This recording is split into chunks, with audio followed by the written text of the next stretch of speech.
A positive COVID test put a damper on the Dodgers World Series celebration. We look into the MLB's investigation of positive Dodger Justin Turner. The Silverado and Blue Ridge fires have forced many families to leave their homes, potentially for the last time. An evacuated student shares her biggest worries. And a USC student shows us how she made a film highlighting the difficulties of selling Girl Scout cookies in a pandemic. Annenberg TV News is next.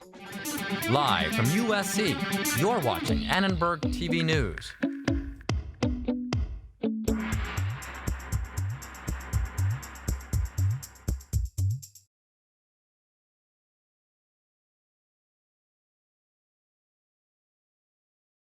Roberts. And strike three. Dodgers have won it all in 2020. Justin Turner's positive COVID test masked the Dodgers World Series celebration. The Dodgers won their first World Series in 32 years, but the post-game celebration left many worried about a COVID outbreak. I'm Olivia Novato, reporting from Los Angeles. And I'm Evan Fallstrip, also reporting from Los Angeles. Our sports anchor Maddie Gannon has more on the Dodgers. Thanks. Dodgers third baseman Justin Turner was pulled from the game in the 7th inning. After the victory, MLB confirmed Turner had a positive COVID-19 test, yet he still returned to the field to celebrate. Turner was seen hugging teammates and even their family members. During a team photo, Turner took off his mask and touched the World Series trophy. In a statement today, the MLB said, while a desire to celebrate is understandable, Turner's decision to leave isolation and enter the field was wrong and put everyone he came in contact with at risk. When MLB security raised the matter of being on the field with Turner, he emphatically refused to comply. The Dodgers' win marked LA's second major sports championship this month. Dodgers fans filled the streets of LA last night. Cars did donuts and fireworks filled the sky for hours. We spoke to a fan who celebrated in LA and one who experienced the win live in Texas. As soon as the last pitch, the last strike was called, just the whole stadium kind of erupted.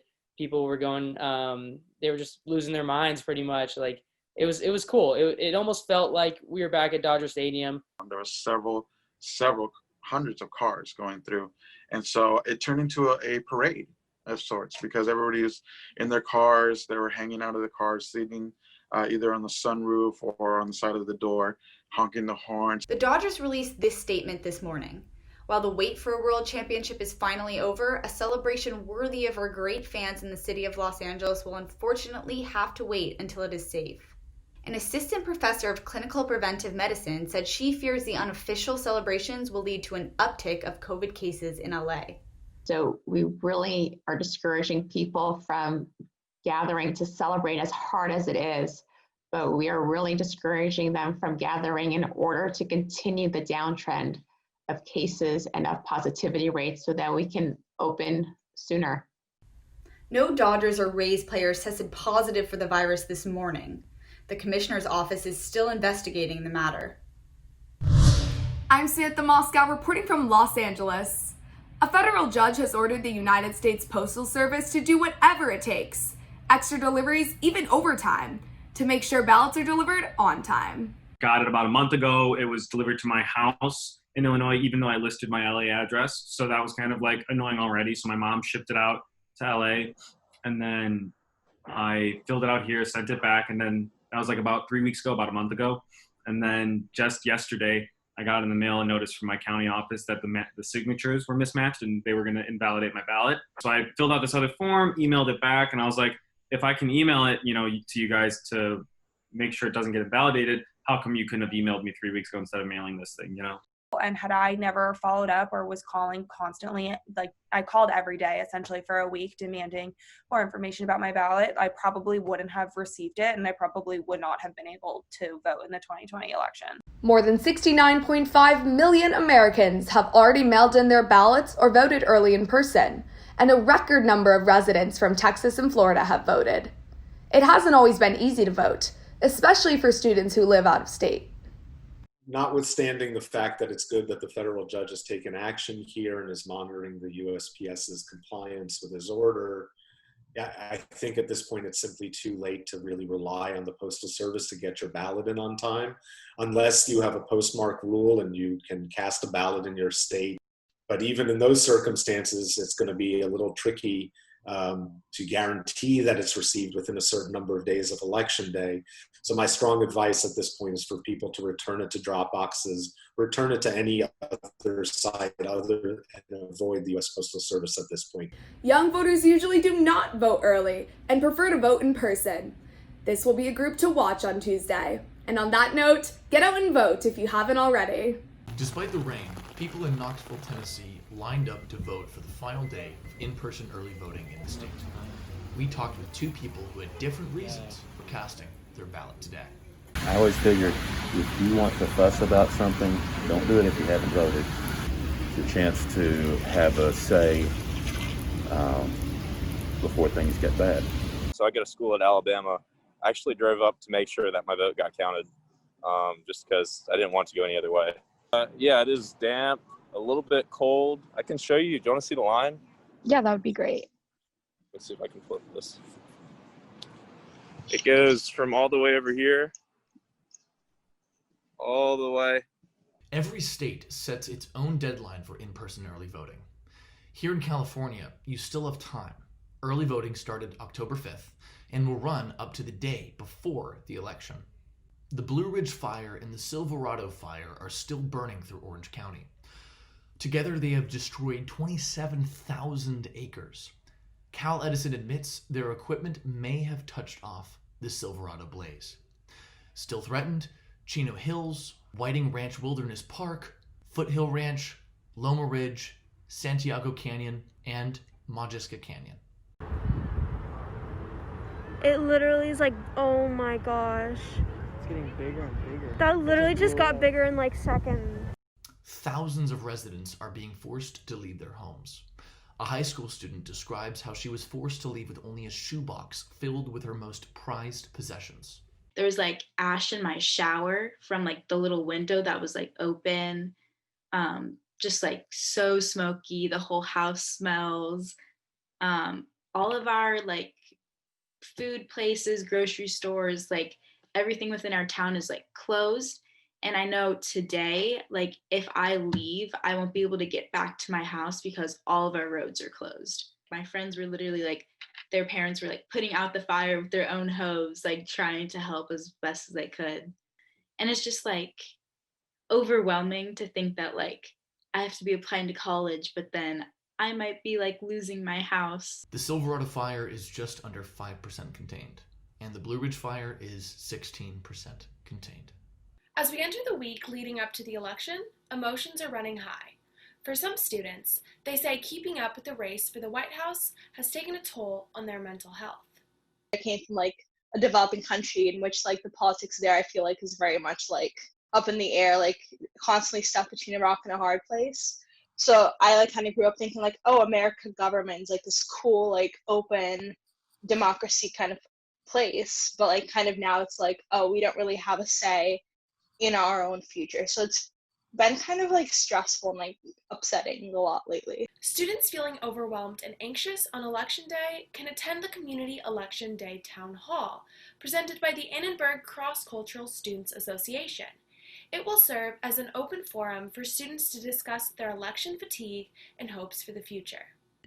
The main goal is definitely to create a safe place for the student to be able to talk about their election and know their position about their feelings, and also to have like a bipartisan like place where everyone is feeling welcome. Now we are not on campus physically, and usually if we will be on campus, we will all be at Annenberg and we will all be like watching the election result together, and unfortunately we're not able to have that this year.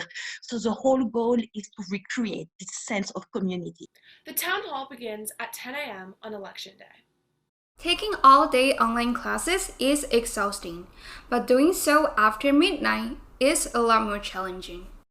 It's really difficult. Like initially I thought, oh, my clock is set. I think I will be able to manage this. But no, you really don't get sleep in the morning. International time differences can affect students' academic performance as well as everyday interaction with their family.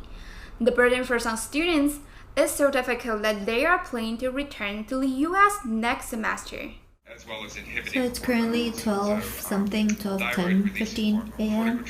and I'm in my anatomy class. Right now, my lifestyle is basically sleeping in the morning, waking up in the afternoon. No sunlight. I'll sleep after the midterm. But yeah, I think my mom is getting ready to sleep. So it's dark. Because of this, next semester I'm planning to go back to LA just for a normal lifestyle because I don't think my body can handle another semester of light nocturnal slash. But other students have found a way to make online classes from overseas work for them. I actually have a part-time job that I've taken up this semester too, and so during the day I work, and usually on weekends I catch up on lectures, and that has been possible because I'm taking online classes. At USC, classes are being recorded for students to be able to watch on their own time. Professors are also being flexible in other ways. There's flexibility in terms of students submitting homework. So most of our deadlines are things like 5 p.m. in your time zone. Tests are, given over a 24-hour window. It's not, just very specific in the class time frame. Given the uncertainty of COVID-19, students both international and domestic may have to live with this new educational reality for a while. For Annenberg Media, I'm Annie. Both on land and at sea, COVID-19 is a global health crisis. I'm Savannah Welch here at Silver Strand State Beach in San Diego. Pollution caused by the pandemic is threatening California coasts and sea life. The newest culprit, disposable face masks. We never tracked for that before, and it's becoming very prevalent. In our last countywide cleanup, volunteers self-reported that they picked up nearly 3,000 masks in one day. I Love a Clean San Diego has battled pollution for over 65 years. The nonprofit hosts monthly volunteer opportunities for community members to get involved. They also organized the countywide Coastal Cleanup Day back in September. Obviously, the point is to be safe, first things first, across the board. But when we see these pollutants start to come back, there is a concern that we're going to have an uphill battle to push them back. The California Coastal Commission turned the annual cleanup day into a month-long project. Over 13,000 volunteers showed up to help out during the month of September, and over 131,000 pounds of trash were collected. The Coastal Commission has turned to phone apps like CleanSwell to record trash collection. These outdoor areas have really become the only safe place for people to recreate or get exercise or just find some sense of peace. And they were bearing the brunt of our quarantine. The focus on cleanups has moved from beaches into neighborhood areas. So this is a great way for them to do that anytime, anywhere. And people don't have to wait for Coastal Cleanup Month. They can do it right now if they want to. And that very well may become a routine activity as COVID numbers continue to rise, which means masks are here to stay until further notice. Savannah Welch, Annenberg Media. I'm Nevaeh Spivey reporting from Los Angeles. Players on USC's Special Teams are preparing for the season after 10 months of not playing. This morning, long snapper Damon Johnson said the uncertainty of the offseason has made the team develop a closer bond. We feel more united because everyone appreciates the game a little bit more, and we're just kind of excited to get the ball rolling here in a couple weeks. And I feel like we're just a more close-knit, more united team. First-year Special Teams coordinator Sean Snyder said he is pleased with their performance during a practice as they prepare to take on Arizona State. My goal is to be able to bend and mold what we're doing to the teams that we're playing against and keep the players in a position to where every day they're doing the same thing. They're just getting better and better and better at it as we go on. The Trojans' first game of the 2020 season will be on Saturday, November 7th at 9 a.m. That's all for sports. Now back to news. The pandemic has made it difficult for students to be together. One USC student came up with a tasty solution. The 27 Joint is a student-run cafe on Ellendale, offering students the opportunity to take a break from their Zoom-filled days, enjoy some homebrewed coffee, and even meet a new friend. Their Instagram page showcases some of their specialty coffees, including the almond mint latte, the lavender latte, and their signature espresso tonic.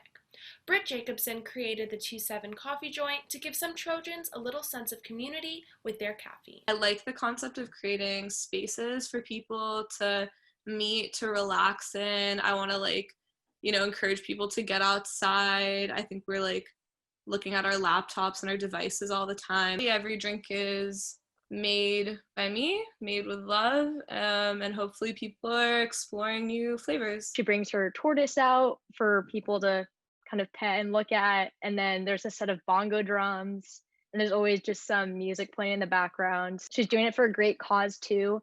A portion of the proceeds from her coffee shop also go to Waterdrop LA. The 2-7 joint is open 9 a.m. to 1 p.m. every Wednesday. They offer a fun new menu every week. In tonight's cinema segment, highlighting Trojans doing remarkable things in the film industry, we talked with a USC junior wrapping up her newest short film. Hello, Ruth and Sally Joe. It's nice to see you ladies. Wait, where is everyone? Marnie, Sam, Emma. Oh, well, it looks like I'm gonna have to count on you two to make the rest of the cookie box sales. But Ms. Davis, how are we supposed to sell cookies if we can't even leave our houses? No. Troop 182 is about a Girl Scout troop trying its best to make cookie sales during the global pandemic. Today, I'm joined by Reagan Shea, a current USC student studying film. Thank you for joining us.